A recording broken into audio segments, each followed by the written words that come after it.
Hi, I'm Jim McCann, founder of 1-800-Flowers. I'm not satisfied when I learn something new unless I share it forward. And so we created this podcast to continue that, to share forward the wonderful people we get to meet and most importantly get to learn from and make our lives richer and better. Together we'll cover the human experience. And for me, the human experience is foundational in the idea of relationships. The topics will be far-reaching, but common element you'll see here is it's all about relationships. So I invite you to join us on this journey. Come experience it with us, share your thoughts and ideas, and become part of our community. We'd love to have you.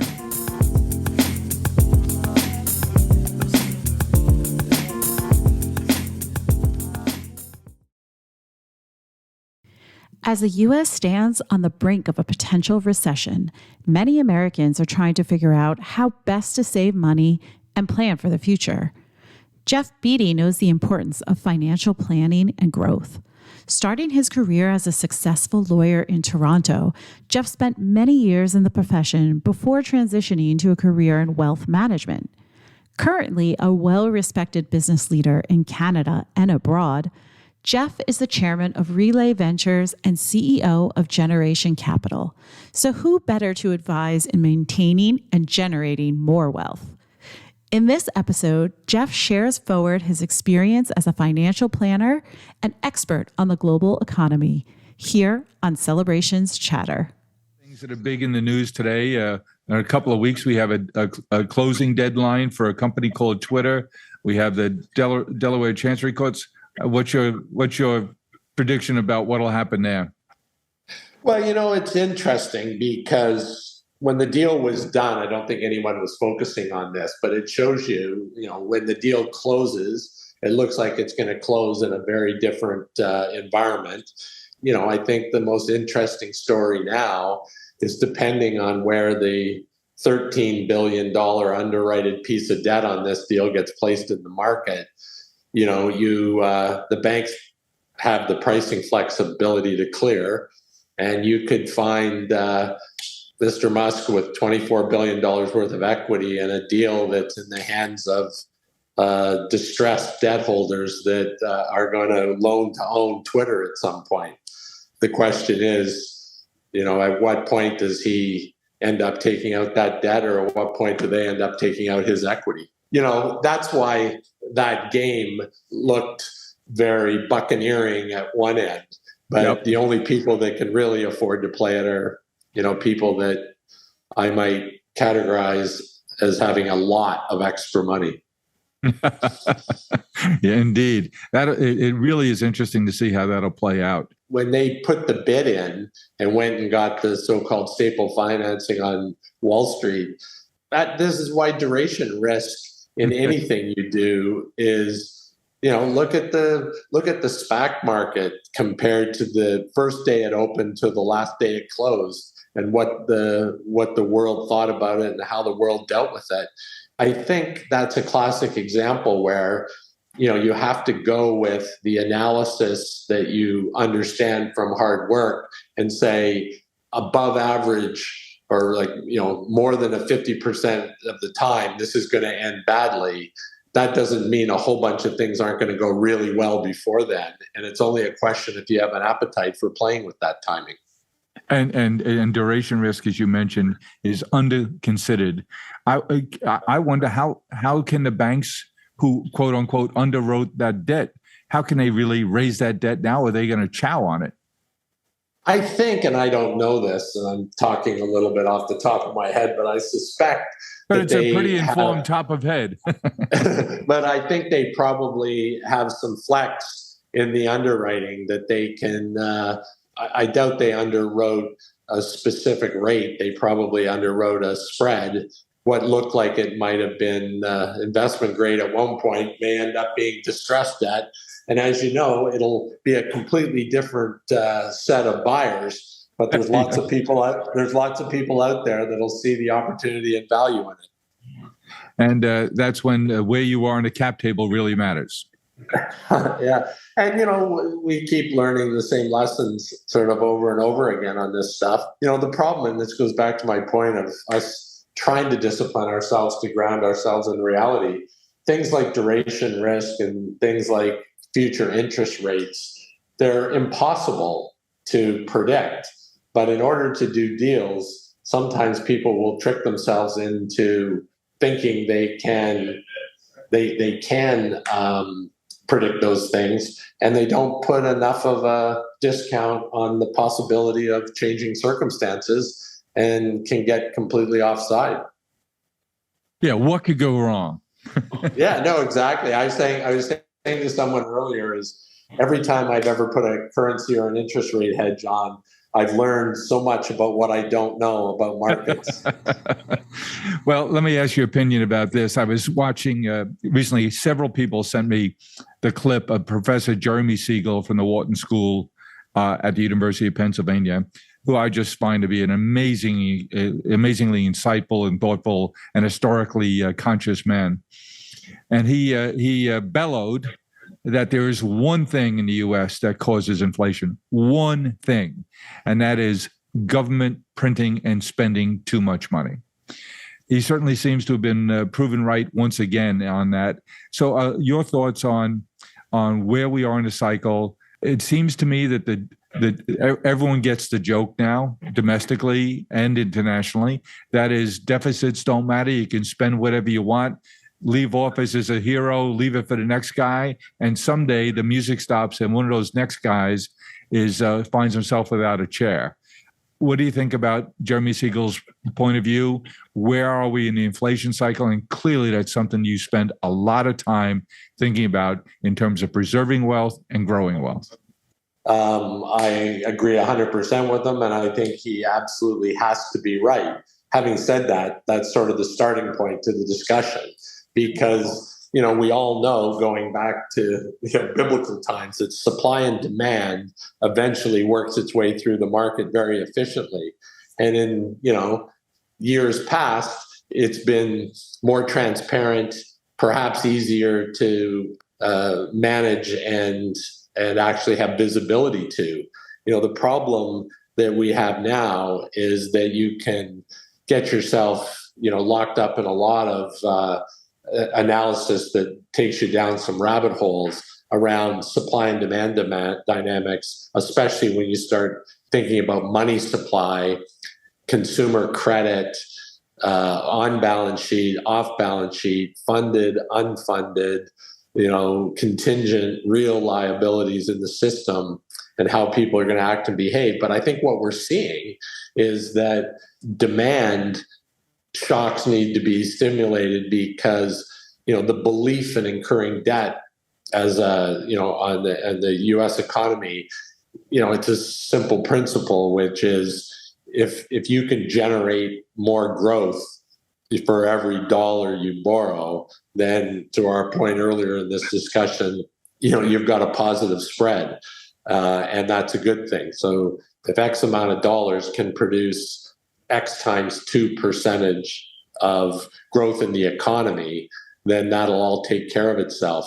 But it fails to recognize at some point the absolute levels of debt, get outside those models and it no longer works. And so I suspect what you're seeing now a little bit in the US is that the $4 trillion of stimulus, nobody really knows where it went. And now we're trying to extract it from the economy. Effect. I mean, one thing we know for sure is that its effect wasn't, perfectly correlated to some of those economic principles. Yep. Some of it just, disappeared into the world economy. I look at what's happening right now, and I try to keep myself disciplined around, capital asset pricing models, some idea of where the cost of capital can go over the reasonable period of time and what that means to valuations. My guess is we're going to end up with a much lower valuation of capital assets because the inputs that calculate all that are changing so dramatically. I can't avoid asking you about the global political situation. You mentioned earlier how there is an interrelationship, and yes, indeed, the U.S. dollar, in spite of our last several presidents spending way too much money. When I chatted with our friends Bob Diamond and Larry Cantor last week from Atlas Merchant Capital, Larry, you and I shared a high opinion of his economic knowledge and ability to forecast and interpret. He thinks that we're at peak inflation now, we're very close to it.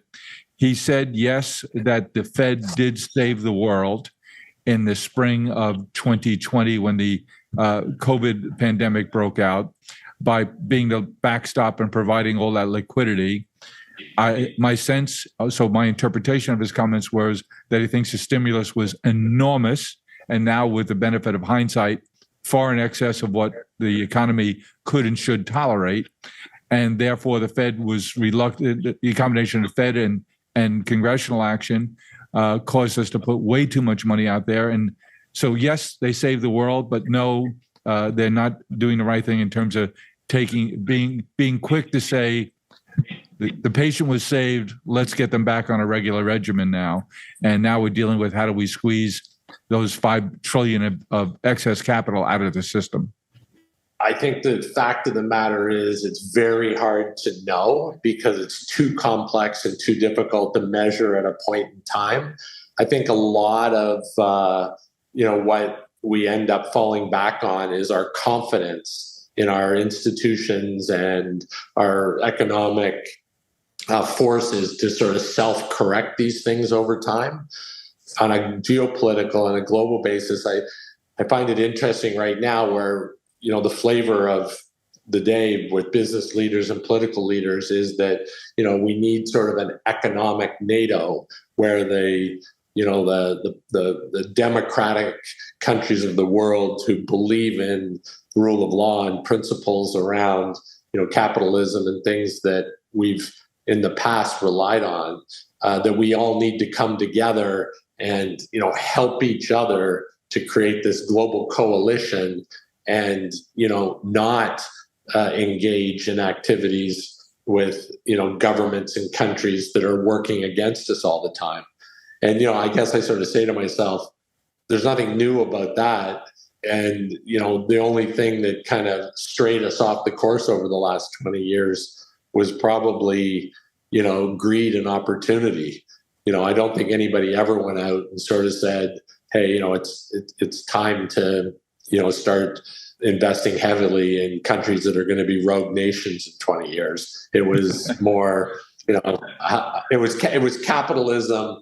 It was capitalism working at its best. And as I've said to you before, and we've talked about this, the problem with the global economy and globalization is as the game got more complicated and faster, the rule book got thinner. Yeah. And we're paying a price for that. So back to the global capital markets, let's talk about another friend of ours, Jeff Sonnenfeld, Associate Dean of the School of Management up at Yale, the Lester Crown professor there. He and his team with Stephen Tian heading up research have done amazing work looking at Russia, the restrictions on Russia, the boycotts, all the different sanctions on Russia. And now Jeff and Stephen are playing a big role in terms of identifying what's the truth about the economics here.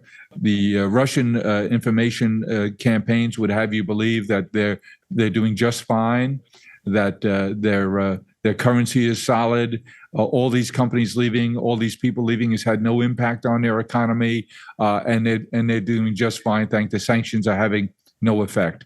What do you think is happening there? I know you're familiar with Jeff and Stephen's work. What do you think we should expect will happen there in the weeks and months ahead? I've really enjoyed reading Jeff's work and his team. I think it's refreshing. I think it's fact-based, and that fact-based stuff sometimes matters, huh? Yeah, no, you get there.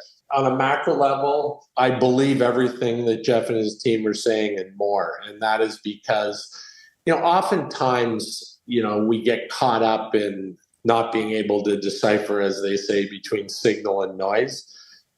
Historically, no country that's doing well on any level and has any optimism about the future chooses war. And in this particular case, interesting. Yeah, I view Putin's so the very act of war to wasn't just I want to rebuild the empire. It's to hide other issues he was having? I'm sure this will strike a nerve in some of your listeners, but I sort of looked at Trump's approach to the United States of declaring his own sort of internal war politically, which was to get people to believe that things were worse than they were and that outside forces were to blame. When things are not going particularly well and you don't have an answer, or you try to incite people who aren't happy, blaming it on Chinese imports or immigration is a lot better than blaming it on the people of America. I think, and this is a simplistic view, but I think Putin at the end of his reign here has been more than modestly unsuccessful in taking Russia to where he believed he could take it 10 years ago. And rather than saying, hey, my plan didn't work, he's now concocted this theory that notwithstanding that they did everything right, it's other people like Ukraine and things like that in the West that have done these horrible things to us that's resulted in putting us in this place. So therefore, we have no choice but to go after that. And, as disheartening and discouraging and upsetting it is to see the tactics that he's taking now, they're very familiar tactics when people found themselves in wars in the past, backed into a corner. Yep. And, when we're backed into the corner, we don't retreat. We send more people in so that we can say, our comrades and our citizens died on this land for us. We can't possibly retreat. Yep. And, lots of people have commented on that. But I think the thing to remember at times like this is that, everybody's read books about World War I and World War II and Vietnam and et cetera. And the thing in hindsight that's most striking is how day to day people didn't actually have a clear idea of what was going on. Well, that's a recurring theme from you and your team, Geoff, is history is so important to understand because we can't see beyond the forest, can't see the trees from the forest here in our day-to-day worlds. So that's why I'm pressing you to say, we see what's happening economically. It cannot be going well in Russia. I always scratch my head, Geoff, when I hear people say Russia has an economy equivalent in size to Italy, for example. Yet how do they stand up this 500,000 person army? And then the answer I've heard is, well, it's all of their revenue comes from natural resources, and that's not a very efficient economy in terms of gainful employment by your people. So if that's the case, what can we expect the economic schisms will be in the next months in front of us? And of course, we have this very important holiday shopping season around the world that we're at the early stages of. How do you think the economics of the war in Europe impact us? And how do you see the near term of this important shopping season? Can't emphasize enough the role that confidence plays in all of this, because I think reducing all this to a formula or trying to analyze the facts is an impossible task, because one, you don't know them, and two, they change materially. But over the next 6 months, we take a very pragmatic approach, which is, on balance, we think there's all kinds of possibilities of things getting worse before they get better. If we accept that as a possibility, what are we going to do about it now, and what are we going to do about it at the time? And to be perfectly honest, and one could say this is a bit of a luxury you get as a private organization, if things do get better, they'll get better for us as well. We don't have to spend a lot of time worrying about that, because by the nature of how we invest, we are fully invested in the economy because we have a long-term view. What we really need to do at times like this, make sure that our boat's in pretty good shape, which we think it is, and be a little careful that we don't get impatient and try to sail it in bad weather. Yeah. Because right now, everybody wants, everybody, as I said before, everybody always wants to jump on and leave the dock, and everybody can see storm clouds over there and make a prediction that they're not going to come over here. But right now, I think people are, on balance, more cautious. I think people have optimism, but not the level of confidence you would want to see in order to take some action around the economy. And I think we're just going to have to wait it out a little bit. And I think we will have a softer season, retail and commercially and etc. I think the market will be more volatile, therefore harder to invest in. It's going to take some time to work out, but I look at that in the short term. I think we are going to be absolutely fine, and we'll come out of this. And I think we'll come out of it safer. I think we'll come out of it a little bit more careful. And I hope we'll come out of it with a more stable economy, because you and I are both old enough to remember, but there's a preoccupation right now politically that recession is a bad thing. That's because most people who express those views have no idea just how bad inflation is. Runaway inflation can do a lot more damage to the prosperity and well-being of people than a business cycle that comes with a shallow or even a slightly deeper recession. And that's obviously that takes us back to where we started, Geoff, talking about how you and your Canadian friends really watch the Fed and these IMF meetings, how important they are. Don't fight the Fed. We certainly seen that when the Fed began to tighten, let's call it March of this year, that things changed dramatically. The cost of a home mortgage is up over 100% in that time. Housing has to slow as a result. The consequences of that are rippling. So don't fight the Fed. It's fairly predictable what things will happen. Consumer spending will slow. Automobile sales will slow. Housing will slow. Construction, the second home boom, all of those things will logically slow. And you and Chairman Powell seem to feel exactly the same way, and that is a recession, while not what we'd hoped for, is a lot better than runaway inflation in terms of its overall damage on the economy. So seems very willing to accept that. But you also talked in your comments there about the importance of sentiment, of confidence. And I'm asking you, as a guy who's been very successful for others and for yourself, for your family, for all the families you serve, is a question, but I bet there are things that are in the category of spending or purchasing that you say, geez, is this really the right time for me to be spending that money? And I'm saying if a rich guy like you is feeling that way, it's got to have impact across all of North America at least. And people are saying, I might have the money. Should I spend now? And what's the ripple effect of that sentiment? Yeah, look, I think the forward curve is the thing that drives people's confidence around what to spend and how to spend it.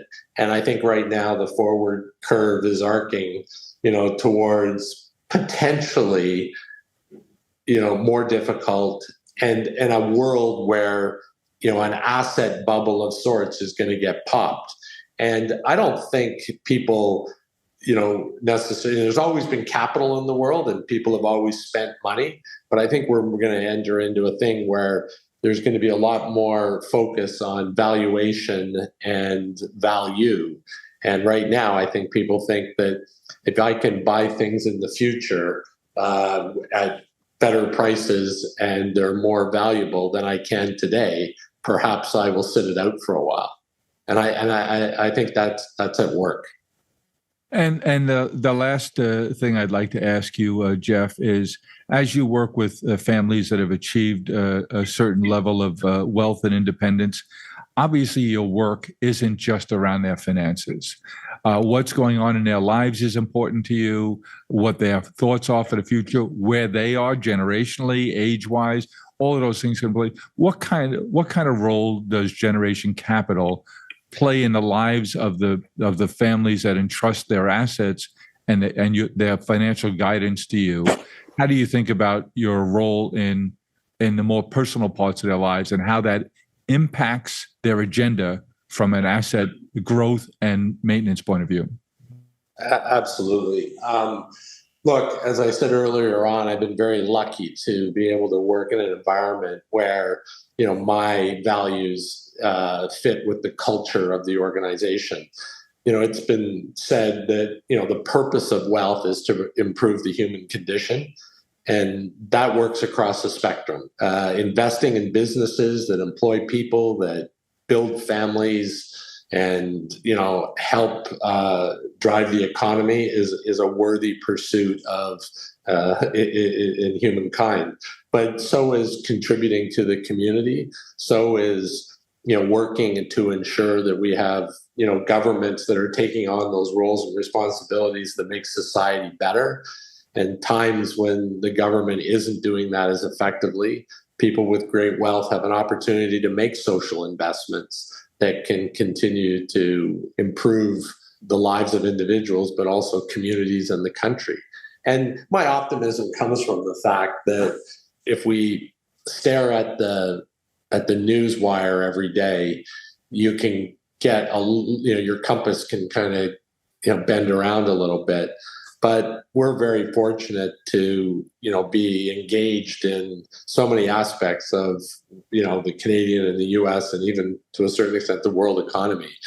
There's wonderfully institutions out there. There's incredible people. Wealth has never been redirected more than it is now to doing great things, whether it's curing things or innovating things or supporting things. It looks small relative to some of the other problems. If you look around the world, it's working very effectively in some of these Western economies, and it's going to continue to do so. Look, I'm not asking for a recession, but the through line of our lives include some good things and not so good things. And I wouldn't say that a recession is a not so good thing, because it actually gives us perspective and it forces us to do things better.